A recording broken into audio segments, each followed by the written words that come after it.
Perfecto. Muchísimas gracias, Rolando, por la presentación y muchísimas gracias, por supuesto, también por la oportunidad de impartir este webinar.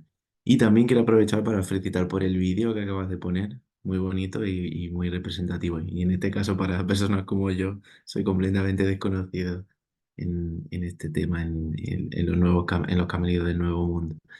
Y por supuesto a todos los asistentes, pues muchísimas gracias por tomar el tiempo y el interés de atender este webinar. Voy a compartir,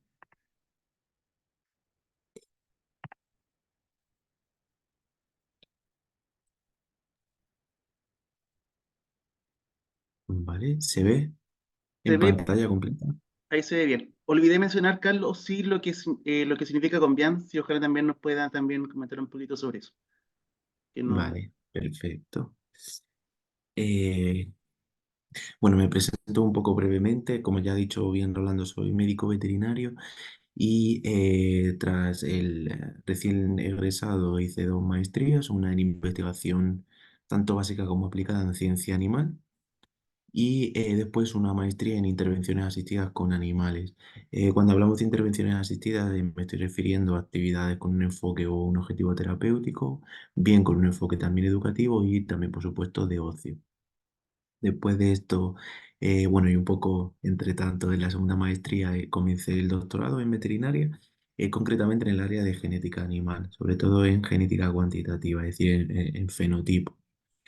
Y ahora mismo, bueno, finalicé hace bastante poco el doctorado, concretamente en el pasado mes de octubre, y ahora mismo soy investigador postdoctoral en genética, sobre todo en camélidos, y fundamentalmente en camellos de una joroba o dromedario.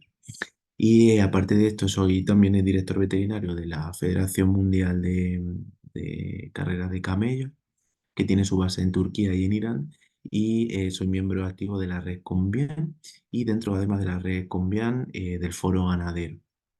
Esta red Convian, lo presento brevemente, es una red de investigación fundada hace más de 20 años aquí desde la Universidad de Córdoba en España y que involucra a todos los países hispanohablantes, aunque también eh, forman parte en determinadas actividades otros países europeos como son Francia e Italia, sobre todo Italia. Y esta red está entendida sobre todo para la investigación con vistas al desarrollo y al fomento de los recursos genéticos de los animales domésticos locales, de todas las razas y de todas las especies domésticas.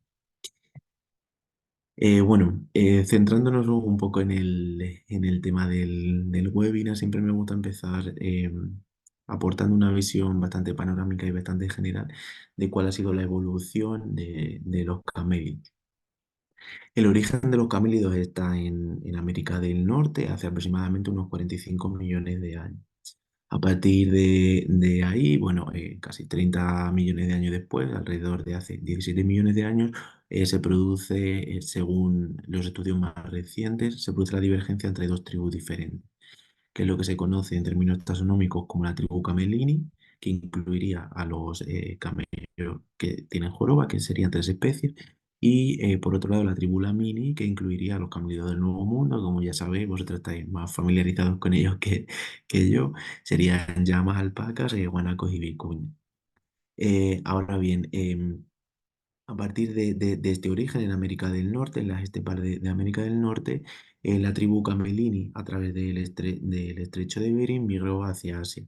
Y desde Asia es donde se cree, según las recomposiciones más actuales y más completas de la taxonomía, que empezaron o que tuvo lugar la divergencia entre lo que actualmente en nuestros días son las tres especies de grandes camélidos. En concreto serían los dromedarios, que son los camellos que tienen una joroba, y después tenemos dos especies diferentes.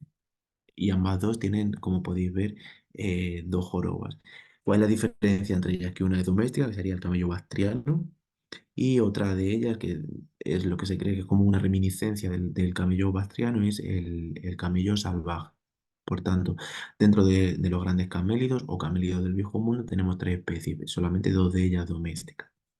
Y en cambio, desde este origen, desde América del Norte, emigraron pues a través de América Central hasta actualmente América del Sur y a partir de ahí pues por diferentes procesos evolutivos pues surgieron lo que actualmente conocemos como las cuatro especies de camélidos del Nuevo Mundo.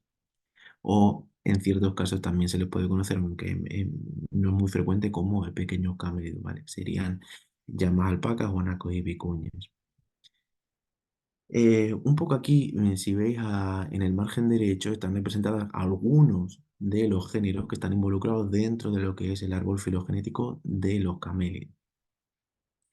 El ancestro común más antiguo de todos los camélidos, tanto de los grandes camélidos como de los camélidos del Nuevo Mundo, es el Protilopus, que es el animal que tenéis en el extremo superior. Por supuesto, no tenía joroba, que es, digamos, uno de los atributos más característicos por los que se conocían los grandes camélidos, no así a los camélidos del Nuevo Mundo, y en tamaño, en general, era incluso más pequeño que las cabras u ovejas que conocemos hoy en día.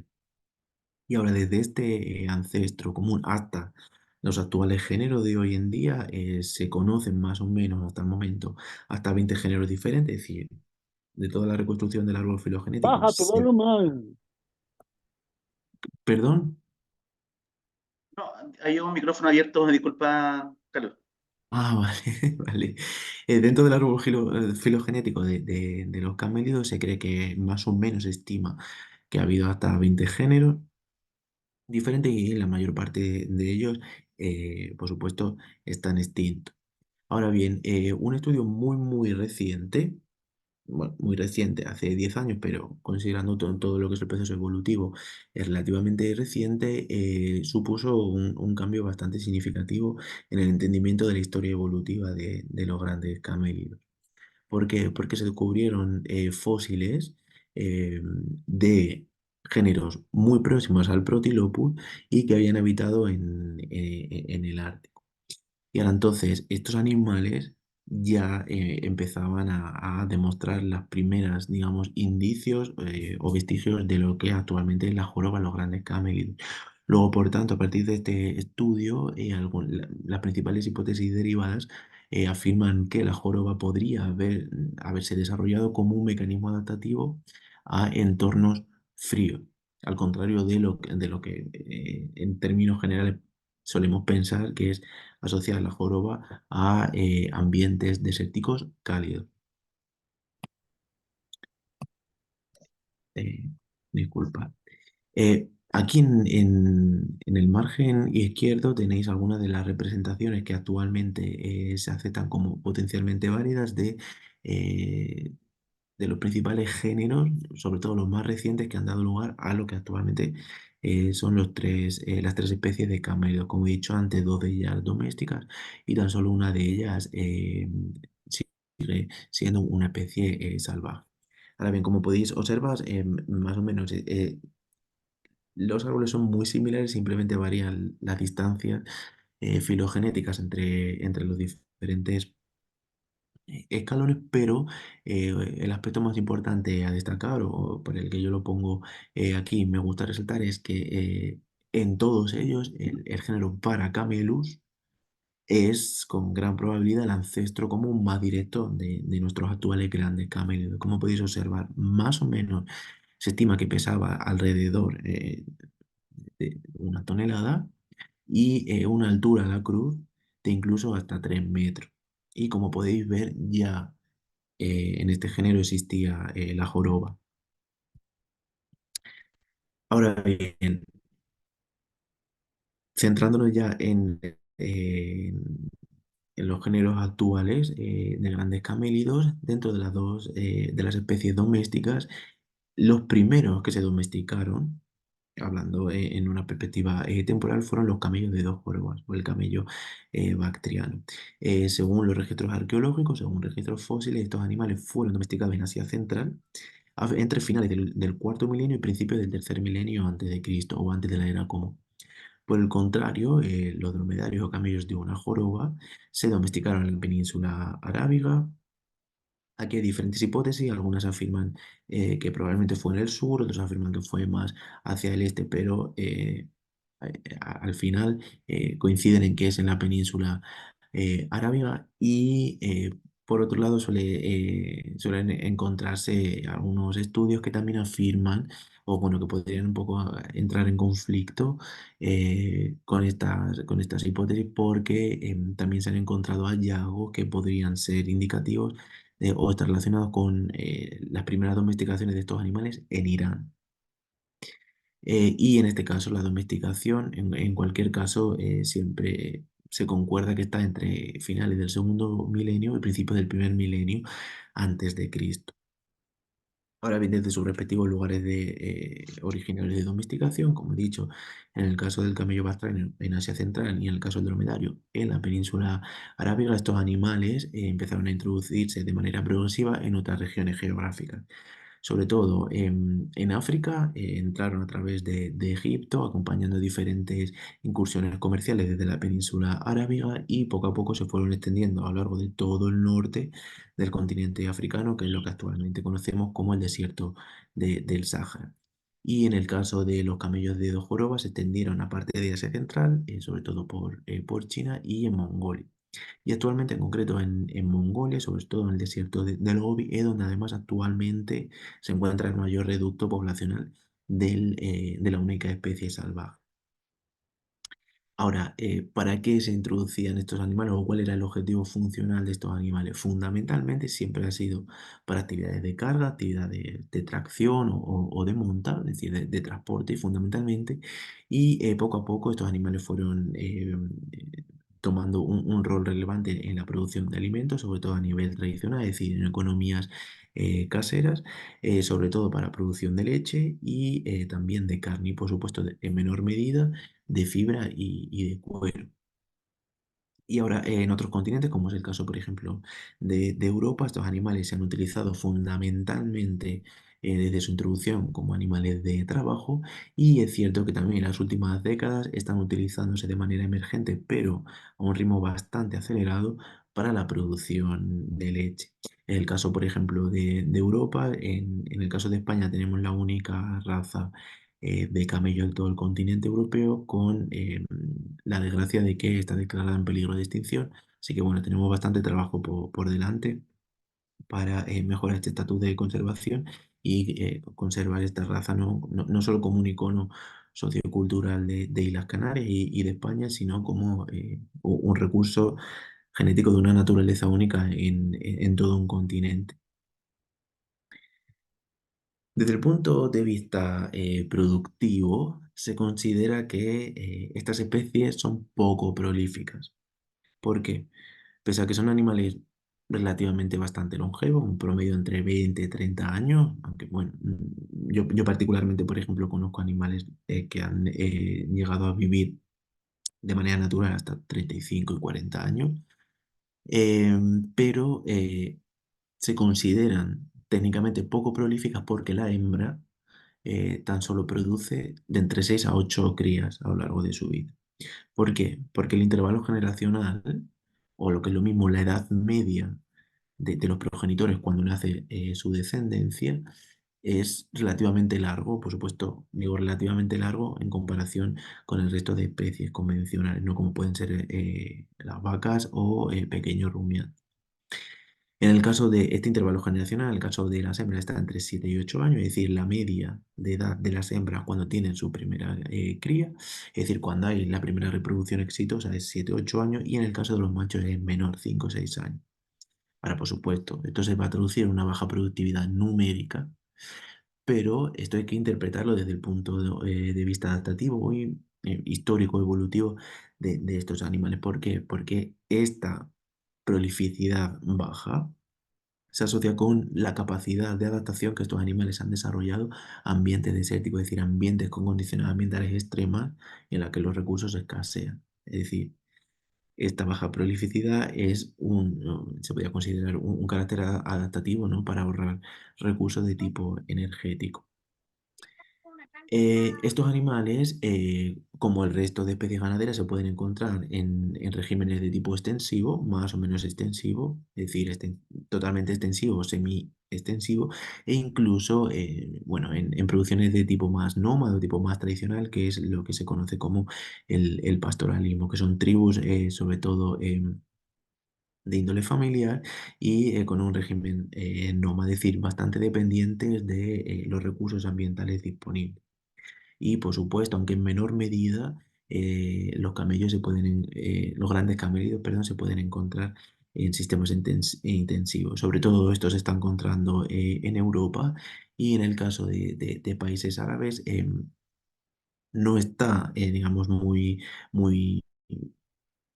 no es muy frecuente encontrar animales en sistemas intensivos, sino más bien semi-intensivos o semi-extensivos, pero sí que hay, son patentes intereses socioeconómicos crecientes, ¿no? Para intensificar la producción de estos animales, dado que en el actual escenario de cambio climático estos animales se convierten en los principales protagonistas, ¿no? Y en los animales que todos los ganaderos desearían reclutar, ¿no? Por el carácter sostenible y la capacidad de producción que estos animales tienen en condiciones extremas. Por eso, aunque estos animales son, desde el punto de vista productivo, poco prolíficos en términos de productividad numérica, sí que son animales con un potencial productivo exagerado en condiciones extremas, es decir, en condiciones en las que otras especies convencionales o más mejoradas o sobre las que conocemos más, sobre su manejo, sobre sus cuidados, no son capaces de producir, incluso de sobrevivir. Ahora, la vida útil productiva, por supuesto, dependiendo de diferentes factores, pero sobre todo de la funcionalidad, aquí me refiero a animales de trabajo, por supuesto, su vida útil es ligeramente menor, dado que están sometidos a esfuerzos físicos, esfuerzos, bueno, de tipo general un poco mayores que en el caso de los productores de alimentos, pero más o menos el promedio, ¿no? En esta vida productiva de estos animales está entre 10 y 16 años. Ya digo, en animales de trabajo, generalmente a los 15 años, eh, la funcionalidad de estos animales se empieza a ver significativamente afectada, mientras que incluso hasta los 20 años en animales productores de alimentos, estos animales pueden tener unos índices productivos digamos, dentro de los rangos normales, ¿no? Rangos medios. Ahora, unas diferencias, por supuesto, esto no es nada particular, ¿no? Con respecto al resto de especies ganaderas, pero en entornos naturales, es decir, como he dicho antes, en tribus pastorales, así como en regímenes de tipo extensivo, la tasa de mortalidad en neonatal, es decir, en las primeras semanas de vida en estos animales, está en torno al 20%, y las tasas de fertilidad en machos y hembras, por supuesto, se van más comprometidas, asociado esto no a la mayor dependencia en los recursos ambientales. Por supuesto, aunque estos animales tienen una gran capacidad de adaptación a condiciones ambientales extremas, esto no significa que estén exentos, ¿no? de influencias negativas. Y la tasa de abortos, sobre todo en la primera mitad de gestación, en estos regímenes extensivos, está en torno al 10%, que esto comparativamente hablando con otras especies es alto. Y ahora en entornos más intensivos, por supuesto, todos estos índices, es decir, la eficiencia reproductiva está generalmente, podríamos decir, un poco mejor controlada, pero la mortalidad neonatal se sigue manteniendo entre el 5 y el 10%. Y bueno, la fertilidad, sobre todo en el caso de las hembras, está mucho más controlada. Ahora entenderé por qué le doy un poco más de énfasis a la fertilidad, al control de la fertilidad de las hembras en estos animales. Un poco continuando ¿no? con algunos datos característicos del ciclo de vida general, la pubertad en grandes camélidos ocurre alrededor de los 3 4 años. En el caso de las hembras, generalmente entran en pubertad un poco antes, pero no así, eh, no alcanzan, digamos, unas tasas de éxito reproductivo después que los machos. Por tanto, en términos generales, la edad de la pubertad va a depender también, por supuesto, del peso corporal. Generalmente estos animales alcanzan la pubertad cuando han alcanzado también el 70-80% del peso adulto, que en el caso de los machos pues suele estar entre 500-600 kilos, y en el caso de las hembras un poco menos, no mucho, suele estar entre 450 o 500 kilos. Por supuesto, depende de la población y fundamentalmente de la raza. Y además, por supuesto, también aquí la edad de inicio de la pubertad depende muchísimo, ¿no? de la dieta prepuberal. Y en el caso del peso adulto, como he comentado antes, alrededor de los 500-600 kilos en machos y 450-500 en hembras, en términos generales no se alcanza a los 7 años de edad. Que además a esta edad es cuando la madurez sexual es óptima. Por eso he dicho antes que la pubertad en las hembras se alcanza un poco antes que en los machos, pero el éxito reproductivo, es decir, la prolificidad y fertilidad, digamos, no es madura, no es exitosa hasta los 7 años.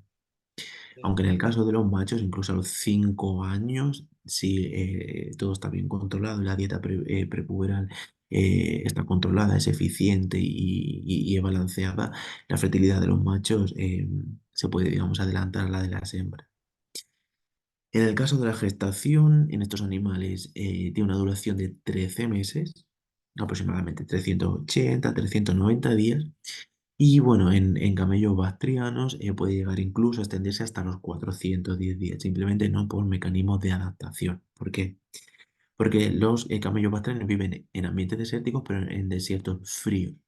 Entonces, estos animales no se dice que pueden tener la capacidad de regular el momento del parto y la mortalidad neonatal, como antes os he dicho, que comparativamente hablando con respecto a otras especies, podríamos decir que es algo alta, se debe sobre todo a la mortalidad por frío. Entonces, contando con que los bactrianos viven en desiertos fríos, ¿no? Pues pueden tener un poco la capacidad de extender la gestación algunos días más con objeto de evitar un impacto alto de temperaturas bastante bajas, ¿no? sobre la viabilidad de las crías. Ahora, una particularidad también bastante curiosa desde el punto de vista fisiológico es que en la gran mayoría de los casos, bueno, en la gran mayoría, casi en la totalidad, es decir, estamos hablando de entre un 97 y un 99% de los casos, el embrión se forma en el cuerno derecho del útero, pero después migra al cuerno izquierdo. Hasta el momento no se conoce el mecanismo molecular exacto responsable de esta migración, pero ya hay ciertos estudios, ¿no? que apuntan a la acción de diferentes hormonas. Por eso siempre que se hace un diagnóstico de gestación, bien por ultrasonografía o bien por palpación rectal, siempre el veterinario va directamente a palpar el cuerno derecho, perdón, el cuerno izquierdo, porque sabemos que el embrión va a estar implantado ahí. Ahora, desde el punto de vista reproductivo, estos animales son estacionales. ¿Por qué? Porque se asocia a una fase de celo en el caso del macho, ¿vale? Que se produce en este caso durante la estación fría. Por supuesto, va a depender del hemisferio, ¿no? En el hemisferio norte, pues está entre noviembre y marzo, es decir, la estación fría y la estación de lluvia, ¿no? Asociado esto, ¿no? a una eh, mayor productividad desde el punto de vista eh, vegetal, ¿no? Es decir, hay mayor disponibilidad de recursos. La edad al primer parto en las hembras está, como he dicho, en torno a unos 5 años. El, el intervalo entre partos está, es decir, entre unos 15-36 meses, ¿no? Con un promedio de unos 2 años. De ahí viene, ¿no? Esta eh, clasificación de estas especies de animales como poco prolíficas. Y, por supuesto, el intervalo entre partos va a depender del destete. Y el tiempo o el momento del destete, por supuesto, va a depender, ¿no? del régimen donde estén estos animales criados. En un régimen extensivo generalmente se suele mantener a las crías incluso durante un año. Se les permite tomar leche de la madre, mientras que en regímenes intensivos, eh, aunque hay muchísima variación, pero se recomienda mantener como mínimo la lactancia de las crías durante al menos 6 meses, pero en algunos regímenes muy, muy intensivos, que están sobre todo en Emiratos Árabes y en algunas regiones, aunque pocas, afortunadamente, de la península arábiga, sobre los 3 meses se provoca un destete forzado. Ahora, el anestro posparto, el primer anestro está en torno a un mes, ¿no? Después del parto, y la primera ola folicular posparto en estos animales comienza a los 45 días, ¿no? Posparto. Y la tasa de partos generales es bastante baja. Algunos datos más curiosos, en el caso de los neonatos suelen pesar en torno a unos 35 kilos, como máximo unos 50. En el caso de los bacterianos suelen pesar un poco más porque los animales adultos, en el caso de los bacterianos, son también más grandes que los dromedarios. Y una particularidad, una diferencia entre sexos, es que los machos son ligeramente más pesados que las crías hembras, pero desde el punto de vista orgánico son más inmaduros que las hembras. Ahora, concretamente, esta relativamente mayor inmadurez orgánica en el caso de los machos podría tener algún tipo de implicación en el control del momento del parto. Se ha visto que las hembras podrían tener algún tipo de control fisiológico, es lo que se llama comúnmente como fenología reproductiva, sobre el momento del parto. Por supuesto, estoy hablando de un parto en el que se produce de manera espontánea. Se ha visto que estos animales, los partos se suelen concentrar en los días en los que las fases lunares corresponden a la fase de luna nueva o en la fase inmediatamente anterior o en la fase inmediatamente posterior. No, en definitiva es en condiciones donde la iluminación ambiental es mínima. ¿Cuál podría ser la explicación? Por supuesto, una posible explicación, sobre todo señalizaciones de tipo hormonal, sobre todo en el caso de la melatonina, no se sabe, es bien sabido, ¿no? Que se sintetiza y se libera en condiciones de oscuridad y se ha comprobado empíricamente de manera bastante amplia que está implicada en comportamientos prosociales, ¿no? Y en defensa territorial y en defensa del grupo social. Por tanto, eh, podría haber una mayor concentración de los partos en estas condiciones ambientales, ¿no? Dado que la proactividad social es mucho mayor. Y por supuesto, obviamente, esta influencia de los factores ambientales pues, va a ser muchísimo mayor en régimen extensivo, diciendo que los animales sean más dependientes de características ambientales externas. Y en concreto, también se ha visto una diferencia entre la concentración de estos partos dependiendo del sexo de la cría. Es decir, los machos se suelen concentrar en fases, por supuesto, todos se concentran en fases lunares alrededor de la luna nueva, pero los machos se suelen concentrar además en la fase lunar inmediatamente anterior y posterior. ¿Por qué? Porque son más inmaduros desde el punto de vista orgánico que las hembras. Esto pasa en todas las especies de mamíferos, por tanto, aunque la iluminación ambiental en general sea mínima, pero si se concentran en la fase inmediatamente anterior y posterior a una nueva, hay un poco más de luz ambiental que durante la luna nueva. Por tanto, esto facilita o podría facilitar que la madre interactúe con este caso, la cría macho, que es orgánicamente más inmadura, de una manera más efectiva, contando, por supuesto, con el apoyo, la proactividad del resto del grupo social, pero es capaz de, dentro de esa iluminación ambiental mínima, poder interactuar un poco mejor con la cría macho que necesita más de sus cuidados, de que su supervivencia está mucho más comprometida que en el caso de las hembras. La lactación en estos animales está entre 6 y 18 meses. Generalmente todas se suelen mantener al menos durante un año en lactación y la producción de leche se va a detener progresivamente tras la fecundación. Es decir, hay una incompatibilidad fisiológica entre gestación y lactancia. No hay un detenimiento inmediato, pero es progresivo y podríamos decir bastante rápido. Una vez hay fecundación, la producción de leche va disminuyendo de manera exponencial, no inmediata, pero exponencial, bastante rápido.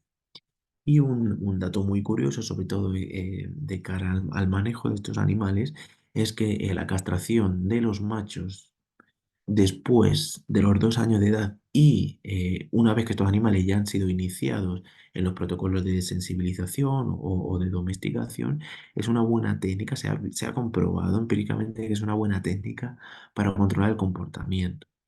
De esta manera, lo que se asegura, es decir, el hecho de empezar a domesticar o a desensibilizar los animales eh, mientras están teniendo señalización de tipo hormonal, garantiza que hay una maduración orgánica, ¿no? Por el efecto que tienen las hormonas sexuales en la maduración orgánica y sobre todo en la maduración de las estructuras cerebrales, pero eh, si vamos controlando el comportamiento de estos animales, vamos controlando cuál es el efecto, es decir, vamos modulando, podríamos decir, cuál es el efecto de estas hormonas sobre el cerebro. Es decir, garantizamos que estas hormonas tienen su efecto beneficioso sobre la maduración orgánica, pero no hay un efecto negativo a nivel de patrones de comportamiento instaurados, sino que nosotros vamos a ser los que vamos a aprovechar el efecto que tiene sobre la maduración a la vez que controlamos cuál es el impacto sobre la fijación de los comportamientos.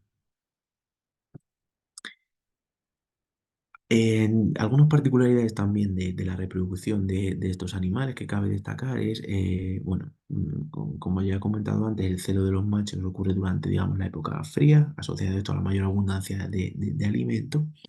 Y cómo sabemos que el macho está en celo o cómo demuestran los machos esta aptitud para la reproducción? Pues generalmente el aspecto, la característica más prominente es la exteriorización de un divertículo del paladar blando, que es lo que veis en la imagen. Parece que es la lengua, pero no es la lengua, es un divertículo de aire que forma parte del paladar blando y lo que se llama dula.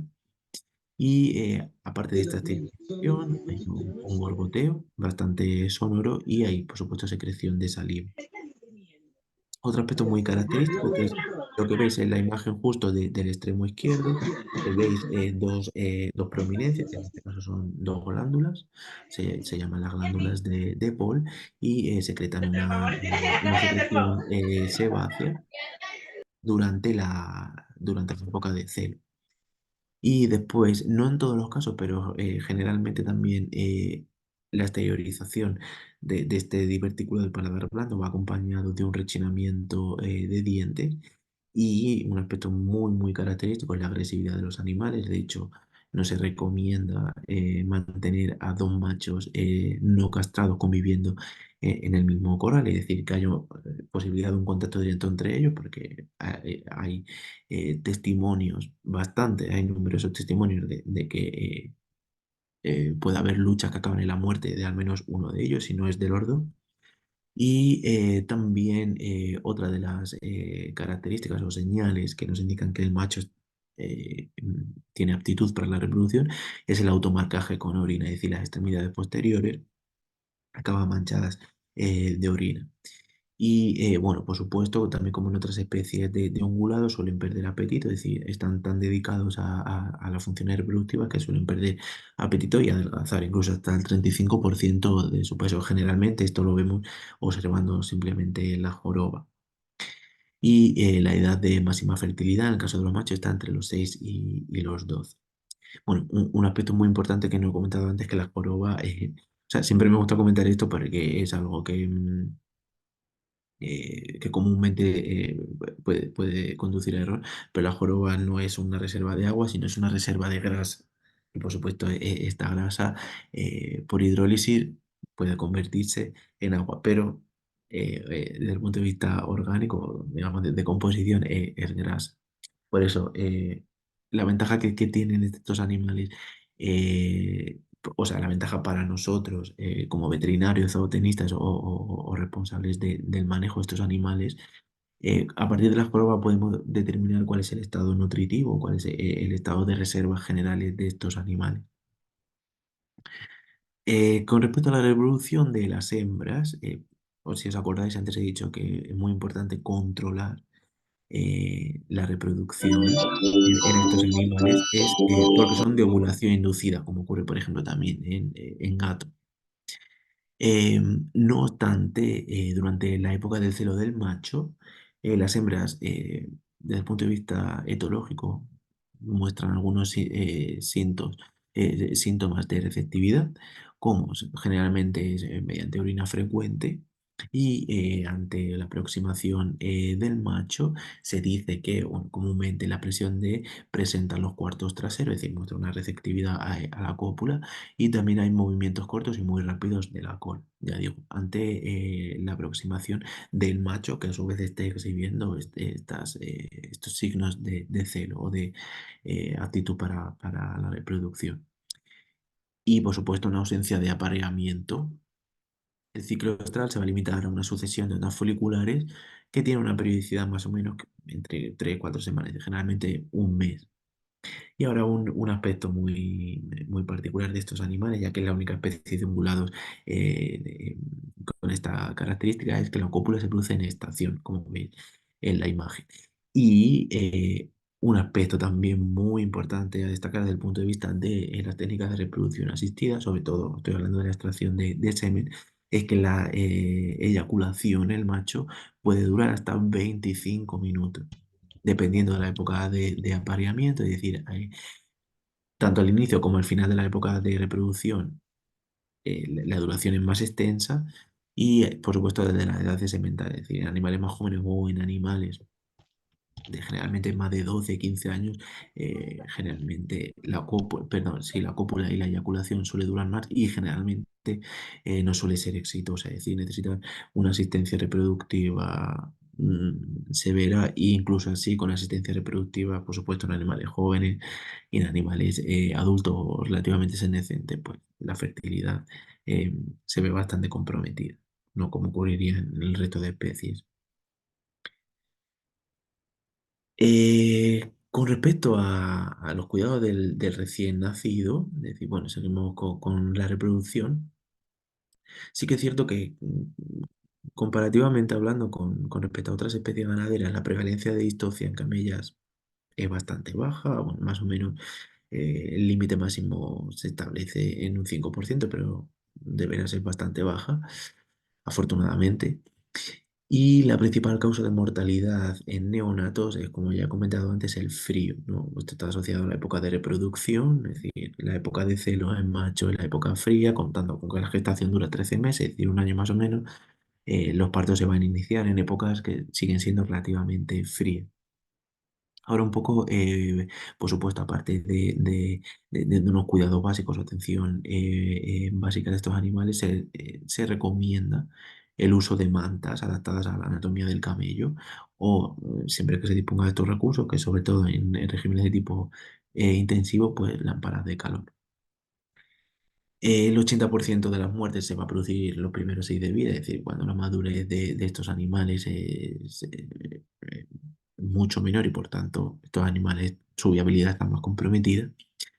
Y un aspecto muy curioso también de los grandes camélidos desde el punto de vista del comportamiento reproductivo es que tras el parto, más que la limpieza de la cría, como se puede ver en el resto de especies mamíferas, es decir, retira la placenta o hay ciertos lamidos de la madre hacia la cría. En este caso, no. Por tanto, no debemos llevarnos las manos a la cabeza ni pensar que algo puede estar yendo mal si no observamos que la madre está haciendo esta limpieza de la cría, pero sí que es muy importante que observemos que hay interacción olfativa, es decir, el establecimiento del vínculo madre-cría en estos animales depende mayoritariamente, vamos, fundamentalmente de la interacción olfativa.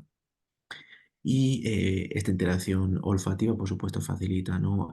O es una manera que la madre además tiene de mostrarle a la cría cómo acceder a la mama.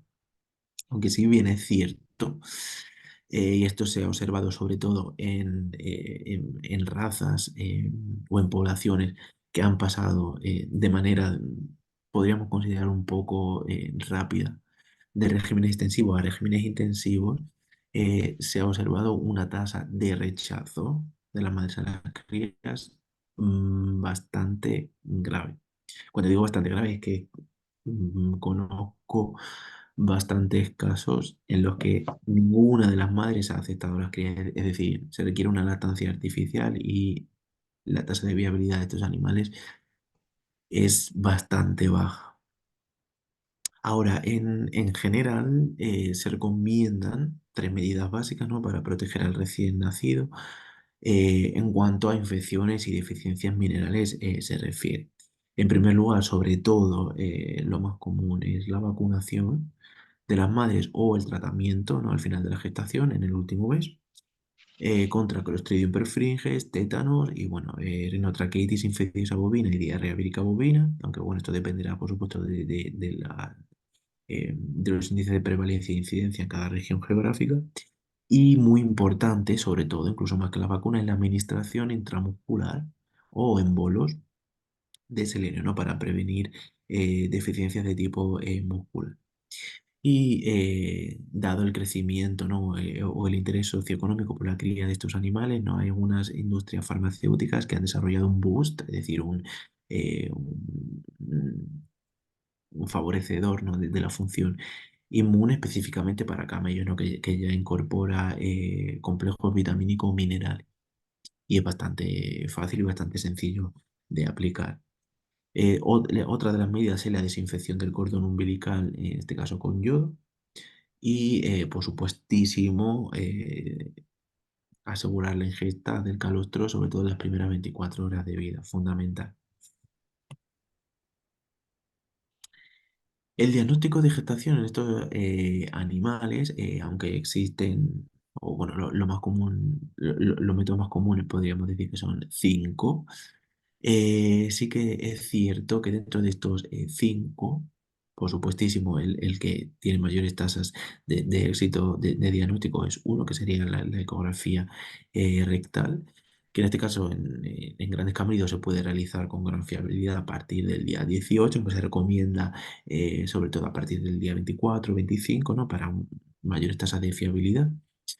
Y bueno, siempre puede ir acompañado también de palpación rectal. Como ya he dicho, siempre nos iremos directamente al cuerno izquierdo porque con gran probabilidad, casi con un 100%, el feto va a estar en el cuerno izquierdo implantado.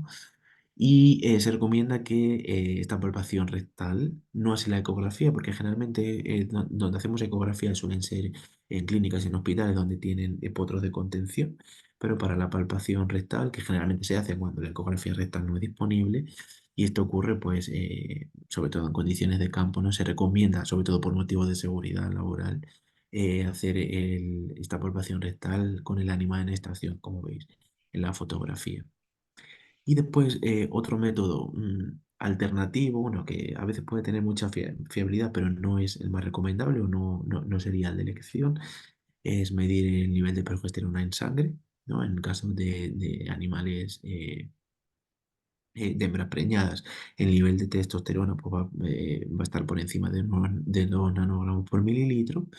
Y bueno, por oscilaciones de tipo fisiológico que ocurren en los primeros días, ¿no? De la implantación del embrión en el útero, pues se recomienda que si tenemos que recurrir a este test de progesterona, lo hagamos a partir de los 15 días posteriores a la cubrición, para asegurarnos que, ¿no? que ya hemos dejado atrás estas oscilaciones de tipo fisiológico y que con los resultados que obtengamos pues podamos efectivamente confirmar o no la gestación.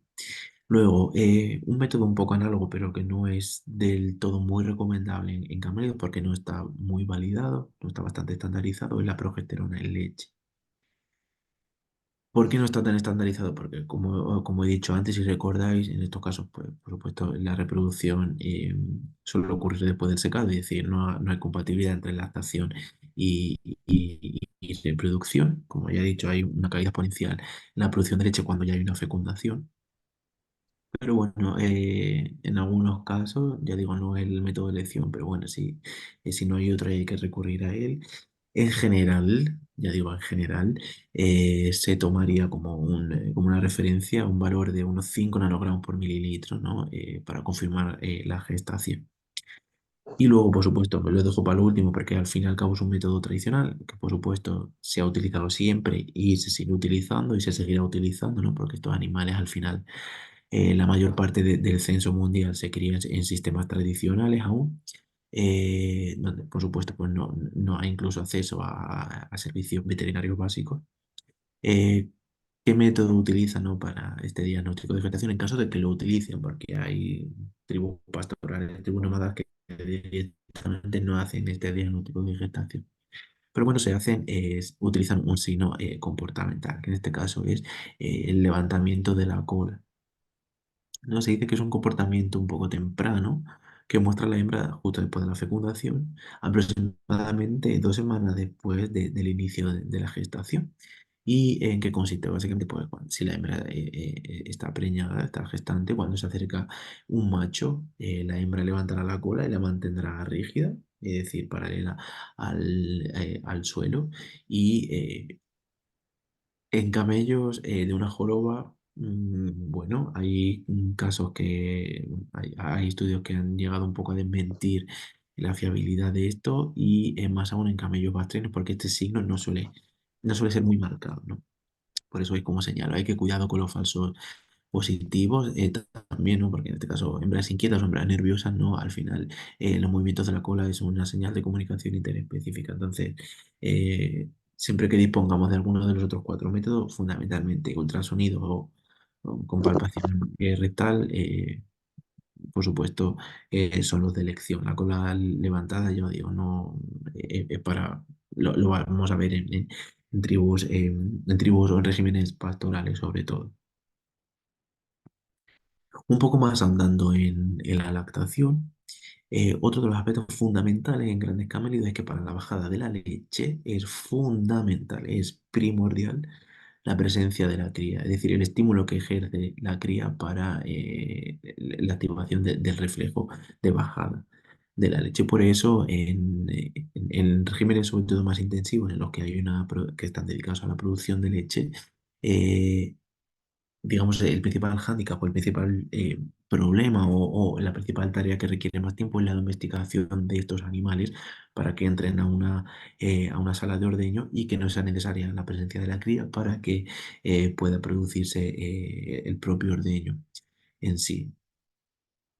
Ahora bien, mediante una domesticación adecuada, por supuesto, pues puede conseguirse esta estimulación, que generalmente es mediante un masajeo de la ubre, pero es un masajeo que aunque haya domesticación, digamos, puede considerarse relativamente largo si lo comparamos con otras especies. Y generalmente en estos protocolos de domesticación, durante las primeras semanas sí que es necesaria la presencia de la cría y después progresivamente se va prescindiendo de la cría. Pero estos protocolos de domesticación llevan tiempo. Ahora, en caso de que los protocolos de domesticación requieran bastante tiempo o en un momento dado no puedan llegar a funcionar o que en un momento dado haya alguna alteración de tipo etológico en los animales y no se consiga ese ordeño del animal sin la presencia de la cría, puede recurrirse de manera opcional, pero no es muy recomendable a la inyección de 1 o 2 mililitros de oxitocina intramuscular justo antes del ordeño. Ahora bien, ¿por qué no es esto muy recomendable? ¿No? Por las implicaciones a nivel de salud pública, ¿no? Porque se han encontrado trazas de oxitocina sintética en leche de camello para consumo humano, ¿no? Cuando esta práctica es muy utilizada, que ya os digo, en los sitios en los que se utiliza mucho es cuando los protocolos de domesticación pues, no han sido a lo mejor los más certeros o cuando hay algunas necesidades de producción excesivas y bueno, pues las condiciones no son digamos, las más adecuadas y se recurre, digamos, como un método de urgencia hasta inyección de oxitocina, pero repito, no es lo recomendable. Ahora, en términos de morfología mamaria, al igual que la vaca, la camella tiene una ubre formada por cuatro cuarterones, pero no están separados por surco, a diferencia de la vaca, simplemente están separados por un ligamento medio, que es el que sostiene la mama en su inserción con la pared abdominal, pero no hay una separación como tal entre cuarterones. Y ahora generalmente los pezones suelen ser un poquito más delgados y generalmente en longitud más cortos que los de la vaca. Y por supuesto la morfología general de la ubre en grandes cámnidos es muy variable porque son animales que no están muy seleccionados y específicamente seleccionados para la producción de leche. Y otra particularidad en términos de morfología es que la cisterna de la mama está muy poco desarrollada. Esto que implica a nivel de ordeño, de producción, que la reserva de leche cisternal, que sería entre el 1 y el 15%, es muy pequeña. comparativamente hablando con respecto a otras especies, ¿no? Por eso, bueno, aunque la producción de leche de camella pues cada vez está adquiriendo mayor interés, pero todavía tenemos varios aspectos en los que continuar trabajando, como es por supuesto la selección de estos animales para conseguir una morfología mamaria apta para un ordeño, por supuesto que se adapte las máquinas de ordeño convencionales a la morfología mamaria y, bueno, como ya he dicho, la domesticación para conseguir la bajada de la leche sin la presencia de la cría y, por supuesto, los tiempos de ordeño son un poco más extendidos en el tiempo que con respecto a otros animales, ¿no? Y en esto tiene gran implicación las características particulares desde el punto de vista morfológico de la mama, sobre todo no la morfología y la capacidad de la leche cisterna. Y ahora en términos de producción cuantitativa, por supuesto, esta baja selección y todos estos aspectos que acabo de enfatizar lo que determinan que la producción de leche, el rango sea bastante variable. Tenemos desde 2,9 que podría considerarse, digamos, como una camella muy poco productiva, hasta unos 15 kilos al día, que, digamos, hasta el momento, ¿no? Los datos registrados los máximos datos registrados de producción lechera en cama. Y por supuesto, esto va a depender del tipo genético, ¿no? Fundamentalmente también, por supuesto, de la dieta, de la calidad de esta estimulación previa al ordeño y, por supuesto, del estado sanitario. Bueno, otra de los aspectos que siempre es fundamental aclarar en este tipo de casos está relacionado con la digestión, ¿no? Porque si observamos a estos animales, podemos ver que tienen un comportamiento típicamente de rumia, pero desde el punto de vista taxonómico no son rumiantes. Es decir, a pesar de que rumian, de que efectivamente tienen este comportamiento de rumia, no pertenecen al suborden rumiantia, como es el caso de la vaca o de vacas, perdón, de ovejas y cabras. Por eso se les denomina pseudo rumiantes. Y ahora, ¿por qué no están clasificados dentro de este suborden ruminante? Porque en vez de cuatro compartimentos gástricos tienen tres.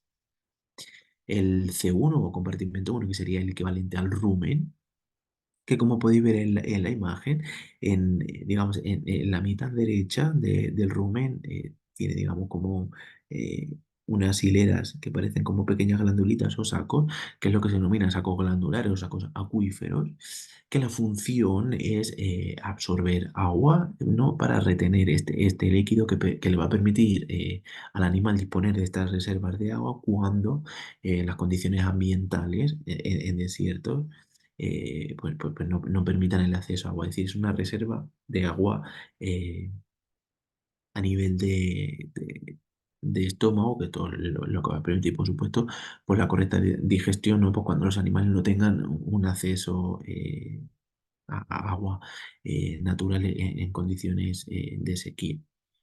Después el segundo compartimento o el CO sería el equivalente al retículo y también tiene estas células acuíferas o estos sacos acuíferos, pero en menor proporción que el primer compartimento y además son de un menor tamaño. Y el tercer compartimento o el C3, que sería, digamos, como una equivalencia, ¿no? En comparación con los verdaderos rumiantes, sería una equivalencia entre un compartimento que implicaría la fusión entre lo que es el omaso y el abomaso, es decir, bueno, sobre todo el estómago puramente más glandular, donde se lleva a cabo, digamos, la digestión química. Ahora, desde el punto de vista evolutivo, ¿cuál es la ventaja o por qué, cuál es la explicación de que estos animales tengan tres compartimentos en vez de cuatro? Pues la principal ventaja fundamentalmente es que el bolo alimenticio va a permanecer durante más tiempo en cada uno de los diferentes compartimentos. Es decir, al mismo tiempo de permanencia en estómago, en el caso de vacas, ovejas o cabras, tiene que pasar por cuatro eh, compartimentos y en estos animales tiene que pasar por tres. Por tanto, la eficacia efectiva que ocurre en cada uno de estos compartimentos es mucho mayor comparado con los verdaderos rumiantes que tienen que pasar por cuatro diferentes. Y además, esta eficacia digestiva se ve favorecida también porque el intestino tiene una mayor longitud en estos animales, por tanto, ¿qué facilita esto también o qué es lo que provoca? Que el bolo alimenticio también eh, esté durante más tiempo en el intestino. De esta manera hay una mayor digestión, ¿no? Y es decir, hay un mejor aprovechamiento. Por ello, esto, digamos, es la principal causa o el principal motivo por el que los grandes camélidos bueno, se dice porque está comprobado que son capaces de digerir de manera muy, muy exitosa forrajes muy pobres, o sea, de calidad muy pobre. Es por esto, ¿no? Porque el bolo alimenticio está mucho tiempo en todo el trayecto gastrointestinal, por tanto, hay una función digestiva continua a lo largo de una mayor superficie de contacto. Y por supuesto, aparte de estas ventajas, digamos, de tipo estructural, hay otras dos particularidades de tipo, en este caso, químico, que también favorecen o que contribuyen a esta eficacia digestiva en estos animales. Hay varias, ¿no? Pero las dos más comunes, o digamos que las dos que tienen mayor implicación, son, en primer lugar, el poder amortiguador o la capacidad tampón, es decir, la capacidad de regular el pH que tiene la saliva sobre el contenido estomacal. Es decir, de esta manera que hacemos regular el pH estomacal para que haya un buen funcionamiento de lo que es la microbiota gastrointestinal, ¿no? Y por tanto favorecemos, ¿no? que toda esta microbiota haga un buen aprovechamiento, una buena digestión del alimento ingerido. Y en segundo lugar, el reciclaje de la urea, es decir, si alguna vez tenéis la oportunidad de observarlo, la orina de estos animales apenas huele y porque no contiene urea. Siendo exacto, contiene trazas de urea. Pero estos animales, ya os digo, si tenéis la oportunidad alguna vez, no huele apenas igual que las heces. Y prácticamente las heces salen secas y no hay prácticamente olor. ¿Cuál es la explicación de esto? Sobre todo en el caso de la orina, es que tiene unas tasas, en estos animales, el reciclaje de la tasa de reciclaje de la urea es abrumadora. ¿Por qué? Porque utilizan la urea como una fuente adicional de nitrógeno para la síntesis de proteínas. Es decir, se dice que hasta el 94-97% de la urea que los riñones filtran de sangre y que debería ser pulsada por la orina, estos animales la aprovechan como fuente de nitrógeno y producen más proteína microbiana. Ahora, a nivel práctico, ¿no? A nivel un poco zootécnico de manejo de estos animales, si os acordáis, antes os he dicho que, digamos, la principal utilidad de la visualización de la apariencia externa de estos animales, sobre todo la joroba, es que podemos evaluar un poco cuál es su estado de reservas orgánicas, ¿no? Bueno, entre otras cosas, por supuesto, pues nos sirve para evaluar cuál está siendo la calidad de la dieta, ¿no? Y, bueno, las condiciones generales de estos animales. Entonces, está en la escala aceptada de evaluación de la condición corporal, que va desde una nota de cero, ¿no? Cuando el animal está prácticamente caquético, ¿no? Hasta una nota de 5, que el animal estaría obeso.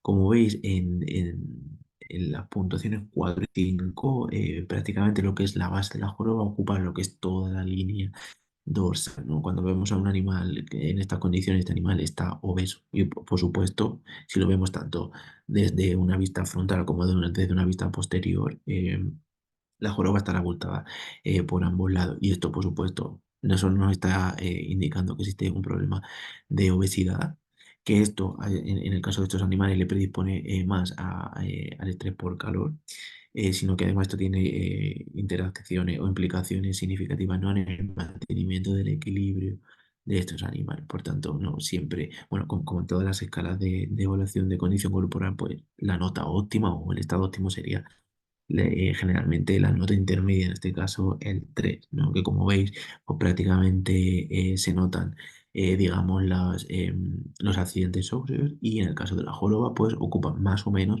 o sea, la base de la joroba ocupa más o menos la mitad o tres cuartos de lo que es la línea dorsal y apenas hay abultamientos notables de la joroba a ambos lados de esta línea dorsal, es decir, en una disposición lateral. Bueno, con respecto al comportamiento, existen bastantes particularidades en estos animales, ¿no? Voy a mencionar algunas de las más significativas y de las que tienen mayor implicación en términos de manejo, es decir, de aplicación zootécnica. En cuanto al comportamiento de liderazgo, que en este caso pues, nos serviría pues, sobre todo pues, para la organización de rutas o para la entrada de los animales a las salas de ordeño, hay que tener en cuenta o qué animales seleccionaríamos.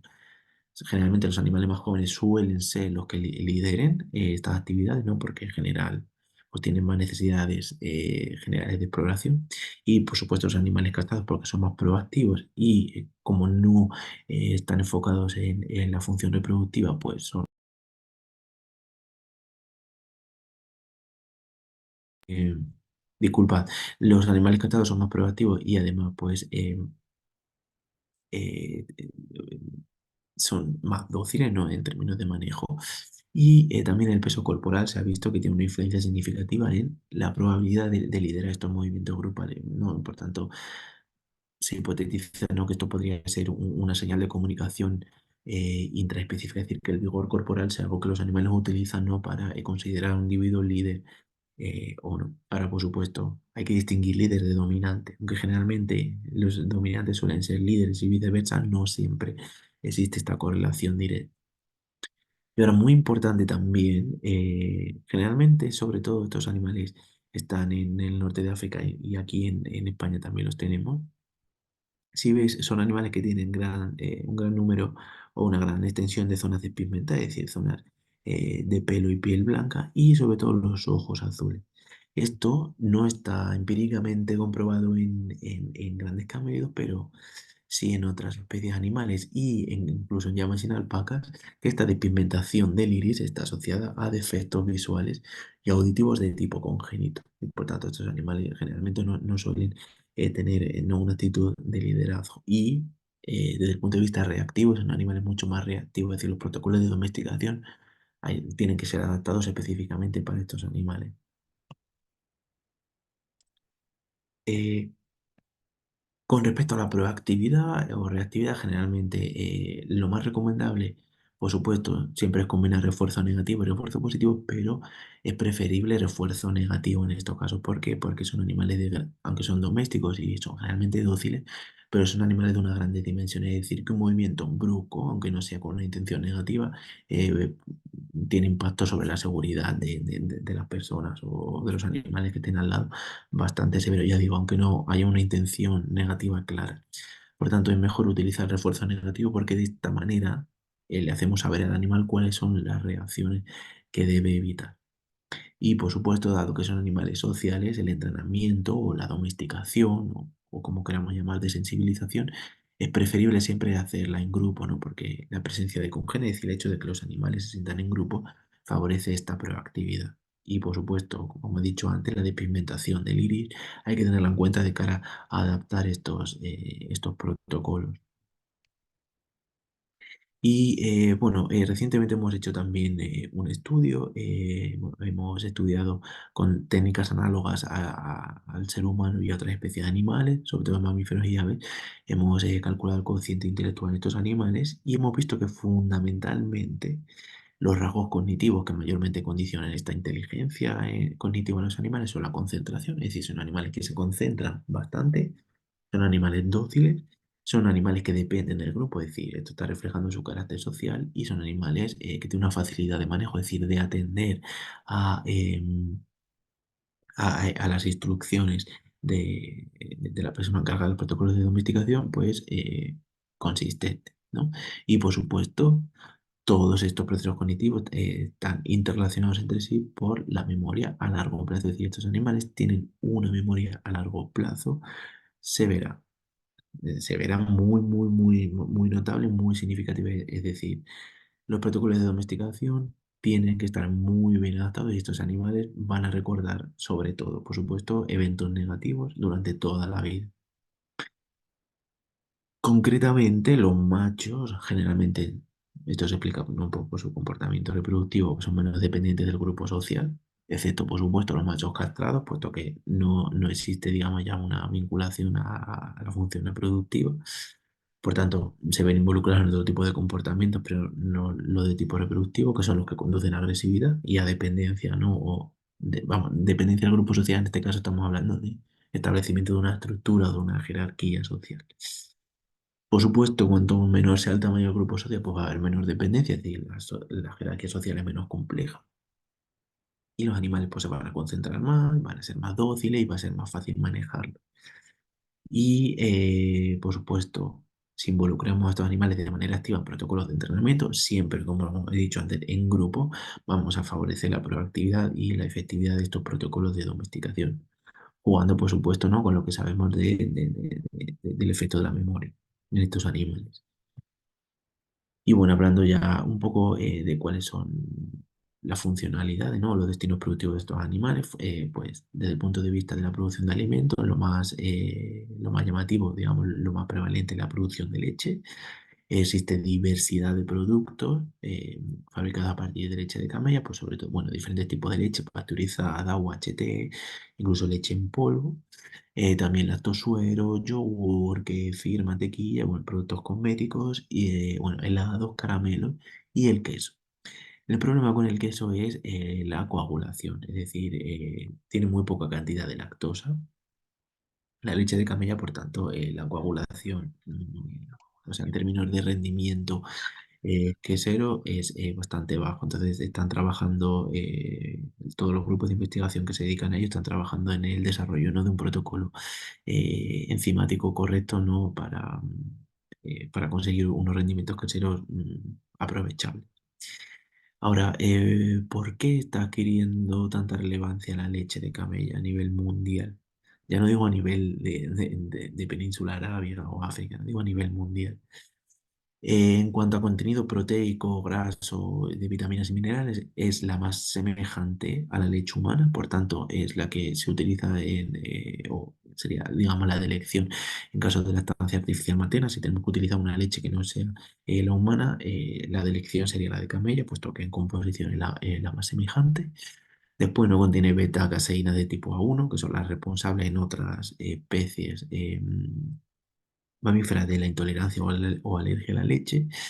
Tiene gran cantidad de inmunoglobulinas, lo que favorece la funcionalidad, ¿no? o refuerza el sistema inmune.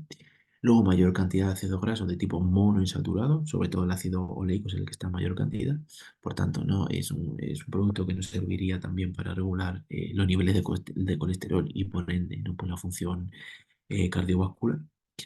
Y después contiene también una proteína. Esto digamos, uno de los grandes atractivos de esta leche, es que contiene una proteína con una función similar a la insulina. No es insulina, pero es una molécula que desde el punto de vista químico es muy similar. Y por tanto, esta leche la están utilizando cada vez con mayor frecuencia para el tratamiento de diabetes. Y bueno, desde el punto de vista vitamínico mineral, tiene gran cantidad de calcio, hierro sobre todo, y bueno, foro y zinc, y péptidos bioactivos con función antibacteriana. Aunque esto está, digamos, un poco todavía en vías de investigación, pero existen numerosos estudios bastante recientes que aseguran que esta leche es una opción terapéutica en pacientes con trastorno del espectro autista, es decir, en personas que sufren de algún trastorno del espectro autista, sobre todo la expresividad emocional mejora tras el consumo de leche de camello. Con respecto a la producción de carne, el peso de la carcasa, digamos, de un animal de peso medio está entre 125 y 400 kilos. Su textura es ligeramente, no mucho, pero ligeramente más dura que otras carnes y suele tomarse por ello bastante especial, es decir, además bastante macerada. Destaca sobre todo por su alto contenido proteico, además también es una carne prácticamente magra, no tiene apenas grasa. Además es muy baja en calorías, ¿no? También por el tipo de ácidos grasos, sobre todo también monoinsaturados, y tiene un alto contenido en vitaminas y en minerales, sobre todo hierro, en fósforo y en potasio. Y bueno, por supuesto la carne se consume sobre todo pues, en países donde la producción tiene una historia bastante forjada. Me refiero pues, a países del norte de África, sobre todo, o de la península arábiga, o en el caso de camello pastrano, pues sobre todo del sur y del este de Asia. Un aspecto también muy destacado es la producción de fibras textiles, más o menos en general la producción está entre 5 y 10 kilos al año por animal, ligeramente mayor en camello bactriano o camello de Jordano, ¿no? Porque tiene mayor espesor de la mayor cantidad de lana y además es mucho más espesa, ¿no? Porque es simplemente un carácter adaptativo, que estos animales viven en desiertos fríos. Y ahora, comparándolo con la lana de oveja merina, puesto que es la fibra textil natural de origen animal más demandada y más utilizada a nivel mundial, las fibras de grandes caméridos tienen, digamos, dos características particulares o discriminantes, podríamos decir. Son ligeramente menos largas, es decir, de una menor longitud que la fibra de oveja merina, pero el diámetro medio es mayor. Y lo que es más importante es que la variación de este diámetro a lo largo de la fibra es mucho menor que en el caso de la oveja merina. ¿Cuál es el beneficio de esto? Pues fundamentalmente que aporta mayor resistencia y finura durante la transformación, ¿no? En la industria textil. Es decir, eso tiene una fibra, un hilo muchísimo más fino, muchísimo más resistente. Y por supuesto, esta mayor, o lo que es lo mismo, esta menor irregularidad del diámetro a lo largo de la fibra, en términos de sensación táctil, cuando utilizamos algún producto fabricado con este tipo de fibra, pues la sensación táctil es mucho más confortable, ¿no? Porque no hay esta rugosidad que se debería a la alteración, ¿no? A lo largo de la fibra de lo que es el diámetro. Y por supuesto, desde el punto de vista termorregulado, son animales perdón, son fibras con medulación interna, ¿no? Lo que tiene una función de aislamiento. Y no, aunque no en todas las razas, pero sobre todo en el norte de África, porque en el caso de los camellos pastranos generalmente no hay mucha variabilidad en color, sí en dromedarios, ya digo, sobre todo en el norte de África, hay bastante diversidad en cuanto a color. ¿Cuál es el beneficio o qué ventaja aporta, ¿no? esta variabilidad en color en términos de producción? Pues fundamentalmente producir productos con diferente luminosidad, pero sobre todo con diferente capacidad de eh, termoaislante, ¿no? Puesto que dependiendo del color, pues varía el grado de dispersión de la luz y por tanto de absorción de calor, absorción, disipación de calor. Y bueno, otra de las funcionalidades de estos animales son, por supuesto, esto que creo que también es más conocido, ¿no? Las rutas turísticas, pues estos animales se utilizan sobre todo en caravana, es decir, animales dispuestos en fila india y se llevan a cabo fundamentalmente pues, en entornos, digamos, característicos, es decir, en desiertos o en regiones dunares o arenosas, puesto que estos animales pues, son un icono de este tipo de, de emplazamiento.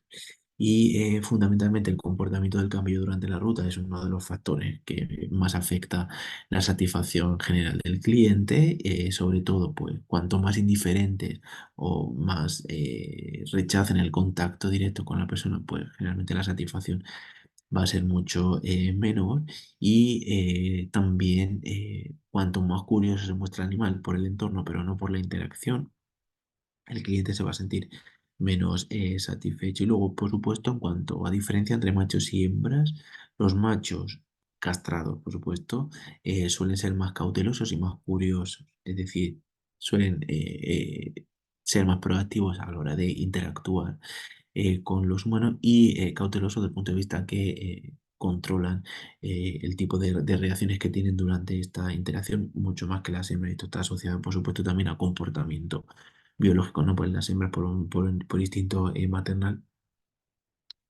pueden tener un poco menos de cautela, no es nada negativo, ¿no? Es un comportamiento prefijado de manera biológica.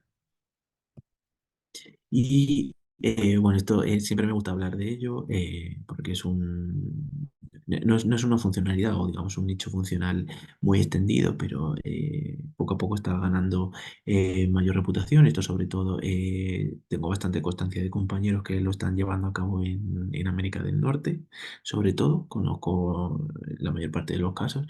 Y es que estos animales se utilizan para terapia asistida, es decir, hay actividades con un objetivo terapéutico, sobre todo pues con personas ancianas, es decir, personas o pacientes geriátricos o pacientes con determinadas necesidades especiales en cuanto a, sobre todo, expresividad emocional o pacientes que están en algún programa de rehabilitación. porque estos animales son idóneos para este tipo de actividades en comparación con otros animales, ¿no? Otras especies que se utilizan siempre para terapia, como es el caballo, o puede ser bueno, pequeños animales, por supuesto, como perros y gatos, o también puede ser el burro, ¿no? O incluso pequeños camélidos. En el caso de los grandes camelidos, la ventaja es que son animales generalmente muy curiosos, es decir, que buscan establecimiento, ¿no? de interacciones, de conexiones sociales con el entorno. Y por supuesto que no son animales escapistas, ¿no? Podríamos decir como son los hay que decir en inglés flight animals, es decir, que cuando generalmente nos queremos acercar a un caballo, que digamos vive en unas extensiones de terreno considerables, lo más común es que el animal trate de evitarlo. En el caso de los camellos, no.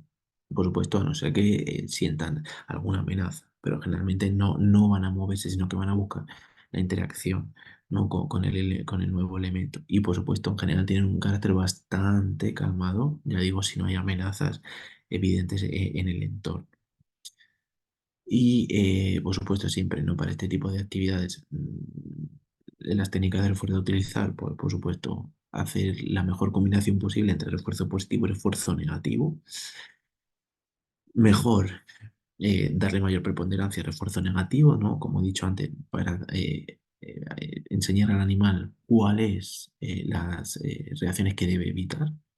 Y en el caso de utilizar refuerzo positivo, cuando sea necesario, hay que procurar no abusar de las recompensas de tipo alimenticio. Obviamente, por supuesto, no para evitar obesidad, pero porque así evitamos también crear una mayor dependencia de los animales, ¿no? A mostrar una actitud deseada, que sería el objetivo del refuerzo positivo, solamente si existe ese tipo de recompensa alimenticia. Y bueno, para terminar, por supuesto, enfocándonos un poco a mi especialidad, me gustaría destacar, ¿no? Que aprovechando también, ¿no? el año en el que estamos, el año especial en el que estamos, que no solo ha habido no solo hay una patencia de intereses crecientes en la producción de estos animales, sobre todo de camellos de una joroba, sino que esto también se está traduciendo en un incremento de los avances científicos, ¿no? En ciencia básica y aplicada con estos animales.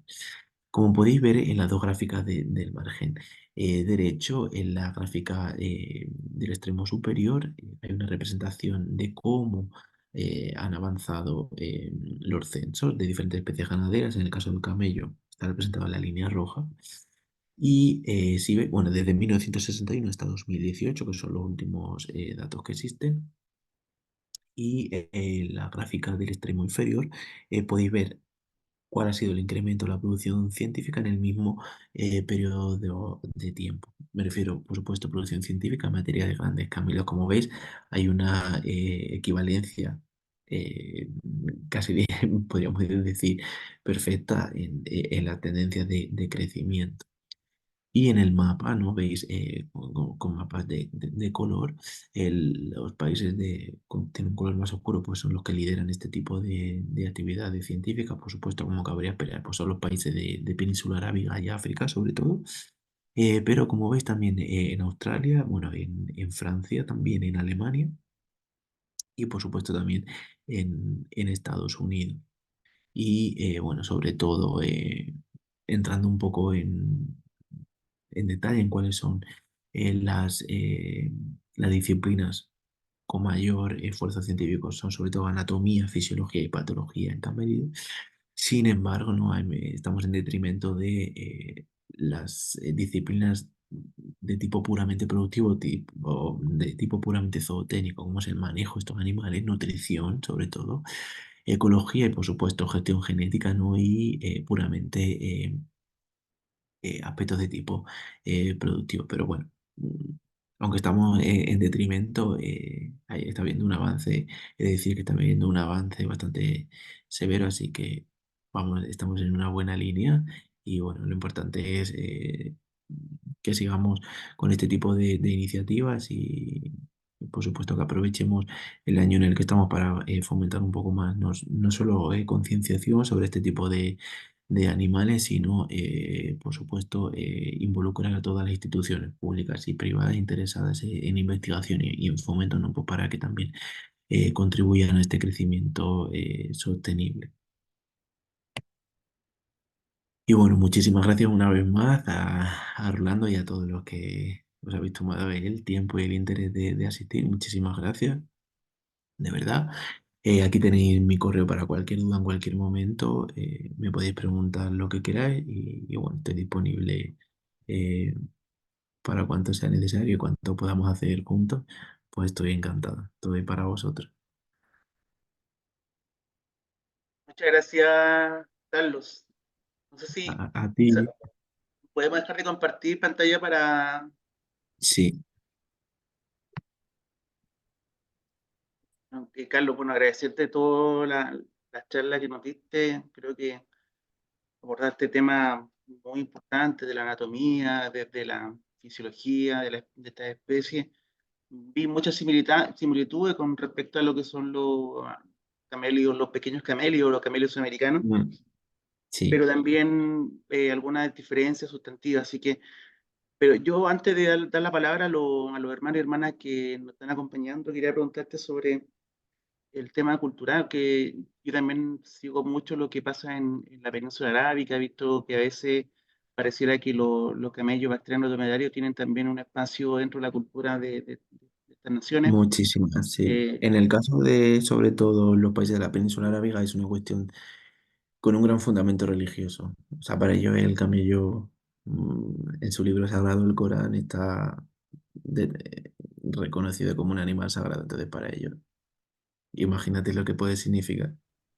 En el caso de los y camellos pastraños no es tanto así, no hay un fundamento de tipo religioso, pero sí que está asociado a, sobre todo, tribus, es decir, en asentamientos tradicionales.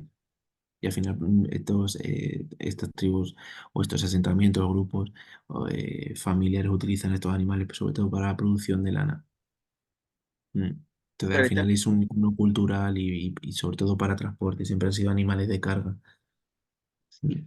claro, y también pareciera que también influye en el estatus económico de algunos jeques, creo que se llaman estos como grandes personas con dinero, y incluso quizás eso también se ve reflejado en que, no sé si fue Arabia Saudita o Qatar que construyó un hospital específico para camellos, que parecía un hospital mucho más grande de lo que están para humanos.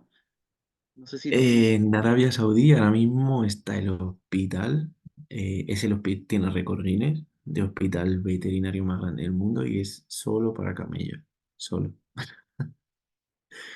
Hay miles de camellos en un hospital, miles, miles. me imagino que eso da cuenta también de la importancia que tienen estas especies, de sus propietarios que están dispuestos a invertir en mucho para sanar a sus Todo, ejemplares. todo, todo lo que sea necesario. Mm. Antes de empezar, incluso nos contaba Carlos de que cuando un animal de estos, de que pertenecen a estas familias, ¿cierto? Puede valer mucho dinero ahí, una especie de estas. Miles Sí, de Carlos. dólares. Mm. Sí. Bien, entonces, bueno, dejar a los hermanos que quieran hacer una consulta a Carlos, al profesor Carlos. Hay razas, estoy leyendo el chat, con tu permiso. Ah, sí, ¿Hay razas en camélidos? Sí, sí, como el resto de especies. Sí, sí. Lo que pasa es que incluso yo estoy seguro de que no conocemos todas. No. Yo creo que conocemos como, digamos, la punta del iceberg de las razas. Hay algunas que se conocen, pero como desde el punto de vista genético todavía es una disciplina que no, que estamos poniendo en marcha, digamos que podríamos, que está en su infancia, no hemos llegado a caracterizar todos los recursos genéticos en Camélido, o sea que yo creo que conocemos la punta del iceberg en cuanto a raza se refiere. Mm. La palabra, por favor. sí, hermana Angélica. Gracias. Carlos, lo que has hablado de comportamiento y todas las características productivas se refieren a los dromedarios de España, No, no, a todos los dromedarios. porque pienso que hay diferencias entre razas en esto también, ¿no Sí, ve? sí, En por la supuesto. docilidad, por ejemplo, debe Mm. haber. Lo hay, por supuestísimo. Sí, sí, sí, sí, sí. Sí. Sobre todo viene un poco determinado por cuál es el grado de, digamos, la relación camello-humano específico para cada raza. Por supuesto, la docilidad y la concentración, sobre todo, van a depender de cuál ha sido la funcionalidad de estos animales, me refiero. En regímenes más extensivos o de tipo más tradicional no hay un vínculo muchísimo más estrecho entre el animal y el humano, por tanto, la docilidad es muchísimo mayor. No tanto en regímenes a lo mejor un poco más emergentes. Siguen siendo animales dóciles, pero por supuesto, como la relación humano-animal no es una relación, un vínculo tan estrecho durante tantos años, cuesta mucho más, un poco, bueno, mucho más, un poquito más adaptar al animal, ¿no? A un contacto más regular. ¿Sí? Otra pregunta, si me permiten. El nombre científico del dromedario doméstico es Camelus dromedarius, ¿verdad?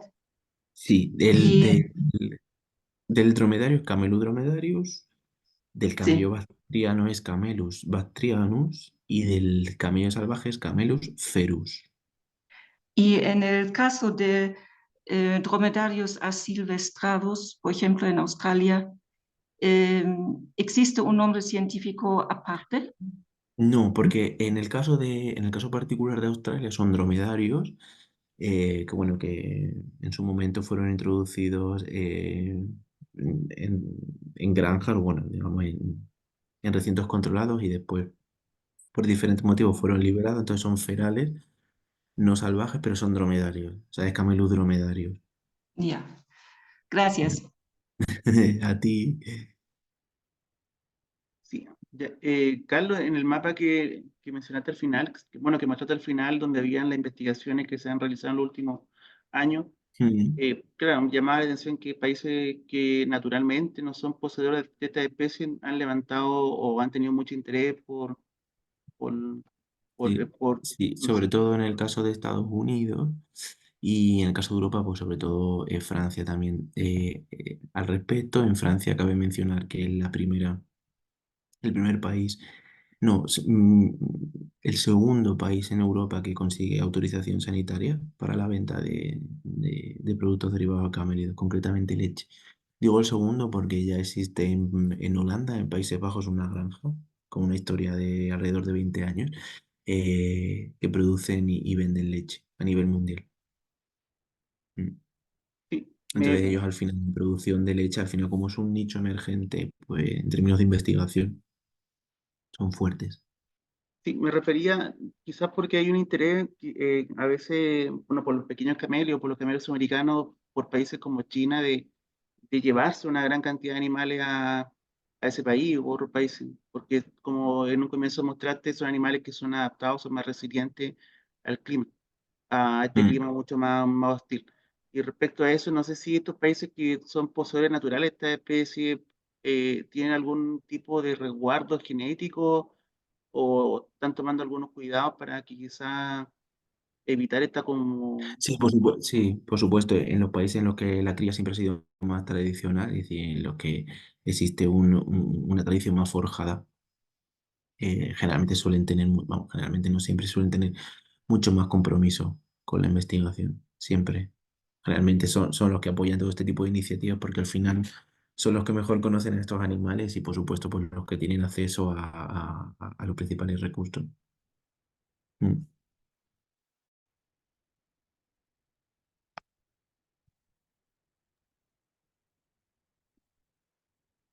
eh, invitar ahí a preguntar a los hermanos que están conectados ahí al profesor Carlos Pastrana, de todo el mundo, ¿no? El tema de los dromedarios y estreno. Preguntan, por favor, compartir. Vale, no sé si te lo paso a ti, Rolando, en la Sí, yo lo presentación. comparto en el grupo de WhatsApp de la red, no hay problema. Perfecto, También a los hermanos perfecto. de Emilio Perú. Vale, vale. Vale, Sí. pues yo te lo paso a ti por correo. No mencionaste, Carlos, el tema de las carreras de camello, en que justamente en tu presentación mencionaba que tú eres director de un grupo que se dedica a eso. Sí. Sí, no lo he mencionado porque al final es un nicho muy, muy específico. Solo es en Península Arábiga. Bueno, hay otros países del norte de África, por ejemplo Túnez, que también hace algún tipo de competición, pero sobre todo es una funcionalidad como muy, digamos, como un deporte muy de lujo, podríamos decirlo. Entonces lo he dejado un poco, mm, no lo he querido incluir por eso, vamos, no por ningún otro motivo, porque al final digamos que no es una de las funcionalidades principales. Entonces, por focalizarme más en las otras. Pero sí, es un deporte de lujo que mueve muchísimo dinero. Muchísimo. Vale, preguntan, ¿podría hablarnos un poco sobre camellos canarios? Vale, sí. Eh, vale, os cuento un poco. Los camellos llegaron a Canarias desde el norte de África alrededor del año 1405, es decir, principio del siglo XV, durante el proceso de colonización europeo de las islas. Y bueno, estos animales pues se adaptaron bastante pronto y bastante bien a las condiciones de esta región, que sobre todo las islas orientales, pues tienen un paisaje puramente desértico, así como el norte de África. Entonces estos animales pues se adaptaron bastante rápido y se utilizaron sobre todo para labores agrícolas, sobre todo pues eso, agricultura, labores de arado y también como bestias de carga. Y después de esto, bueno, un poco con todo el auge del turismo, la apertura de todos los puertos turísticos, pues se empezó a buscar otra funcionalidad diferente. A partir de ahí es cuando empezaron a desarrollarse las rutas de tipo turístico. Y bueno, ¿cuál es la causa de que en este caso el camello canario esté en peligro de extinción? Pues fundamentalmente sobre todo a finales del siglo XX, con toda la mecanización de las labores agrícolas, pues estos animales pasaron a un segundo plano, ¿no? Porque ya no eran tan imprescindibles, ¿no? Ante la presencia de tractores o otro tipo de maquinaria para llevar a cargo, para llevar a cabo ese tipo de actividades, pues estos animales se podía prescindir de ello, entonces una, un- una recesión en el censo bastante notable, que es lo que ha llevado hasta el día de hoy, hasta que se hizo el recuento oficial, pues a declararlo en peligro de extinción. Hay alrededor de unas 1.200 cabezas, más o menos, y bueno, su principal funcionalidad sigue siendo las rutas turísticas. Y sobre todo desde los últimos 5 años, más o menos, sí, se están empezando a utilizar para la producción de leche. Bueno, por supuesto, en Holanda llevan más tiempo, pero es una granja de dimensiones relativamente pequeñas. Y en Francia llevan desde hace 2 años. Pero bueno, en Canarias, que es el foco principal o el origen de esta raza, pues están todavía en vías de domesticación, ¿no? De los animales. O como he dicho antes, no se requiere un proceso, podríamos decir, algo costoso o largo para conseguir ¿no? una rutina exitosa de ordeño. Entonces, bueno, están todas las instalaciones preparadas y los protocolos están iniciados, así que esperemos que en breve esto se pueda poner en marcha también en Canarias y, bueno, pues tengamos otro país que esté fomentando este tipo de producción y así vayamos ayudando poco a poco a la conservación. Estoy seguro que sí. Eh, Pregunta, ¿en biotecnología han logrado congelamiento de semen en embriones? Sí, esto lo han conseguido en Arabia Saudí, por supuesto, porque tienen muchísimos animales y tienen muchísimo dinero para invertir. Entonces, bueno, y en Emiratos Árabes también, de hecho, han conseguido también la clonación. Entonces ya han conseguido protocolos exitosos de congelamiento de semen y de congelamiento de embriones y transferencia. Bueno, ya los protocolos están bastante, bastante establecidos y con unas tasas de éxito considerables. Ya digo, en Arabia Saudí. Y perdón, el éxito de la inseminación artificial, la tasa de concepción, ¿cuánto será? Porque en los camélidos sudamericanos eh, es bajísimo. Sí, en el caso de inseminar, las tasas de éxito de la inseminación artificial se están elevando bastante con respecto a hace 10 20 años. pero sigue manteniéndose, podríamos decir en términos generales, moderadas bajas, en torno a me atrevería a decir hasta menos de un 50% de éxito. Porque fundamentalmente porque todavía no se ha conseguido controlar muy bien la fisiología en las hembras, ¿no? Puesto que son de ovulación inducida, todavía no se ha conseguido un protocolo muy exacto que permita controlar muy bien todas estas olas foliculares y la receptividad, ¿no? Y la actividad ovárica para conseguir el momento exacto para llevar a cabo la inseminación. Por eso es lo que están optando sobre todo ella, directamente por transferencia de embriones, porque ya tienen los protocolos. Pues la inseminación sigue siendo un campo a tratar. Se están consiguiendo avances, pero mm, va más lento.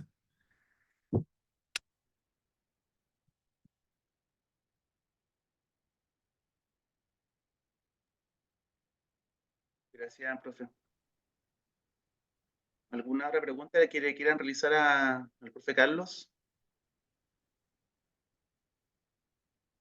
Yo la leche he visto que ha tenido harta, bueno, la leche y todos sus derivados, harta propaganda, harta notoriedad, ¿cierto? Y más, yo no conocía todas las características que usted mencionó respecto a sus propiedades, son increíbles, creo que Mm, sí, yo la he pescado. consumido y al gusto, generalmente, por supuesto, depende de la dieta, pero suele ser un poco más salada, porque estos animales comen prácticamente de todo, pero sobre todo prefieren, si pueden seleccionar las plantas halófilas, es decir, con gran cantidad de sal, porque necesita muchísima cantidad de cloruro de sodio para un correcto funcionamiento metabólico, entonces al final esto se traduce en que la leche es un poco salada, no mucho, pero un poco. Y en términos de digestión es bastante más suave.